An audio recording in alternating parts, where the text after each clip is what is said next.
শিল্প মাধ্যম হিসেবে চলচ্চিত্রের বয়স কিন্তু খুব একটা বেশি না, এই 100-র একটু উপরে হবে।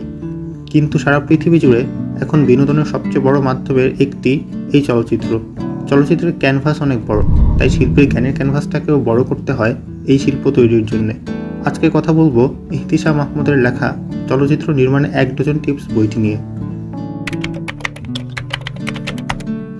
1 ডজন টিপস লিখলেও এই বইয়ে মোট টিপস আছে 11টি। 2-1টা বাদে বাকি সবগুলো চ্যাপ্টারই আমার কাছে বেশি ইন্টারেস্টিং লেগেছে।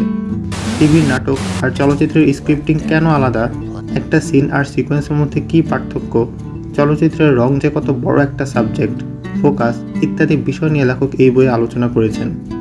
চলচ্চিত্র নির্মাণে যারা আগ্রহী এই বই তারা পড়ে দেখতে পারেন। যাদের নির্মাণে আগ্রহ নেই কিন্তু চলচ্চিত্র দেখতে ভালো লাগে, তারাও পড়লে এই শিল্পটার একটা নতুন দিক হয়তো জানতে পারবেন।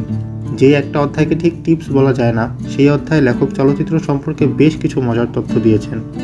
যেমন ধ্রুব নামের একটি চলচ্চিত্রে কবি নজরুল একাধারে অভিনেতা, গায়ক ও পরিচালক হিসাবে দায়িত্ব পালন করেন।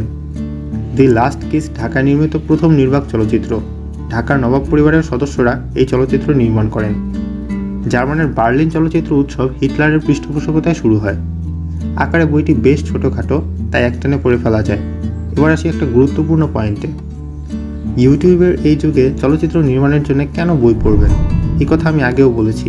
আমার কাছে মনে হয় শেখার জন্য বইয়ের যে ভালো মাধ্যম আর নেই। ইউটিউবে প্রচুর চ্যানেল আছে যারা চলচ্চিত্র নির্মাণের নানান টিপস শেখায়। সেসব দেখার পর চাইলে বইও পড়তে পারেন। ব্যক্তিগতভাবে আমার মনে হয় এতে ধারণাগুলো আরও বেশি পরিষ্কার হয়। আজকের মতো এখানেই শেষ করছি।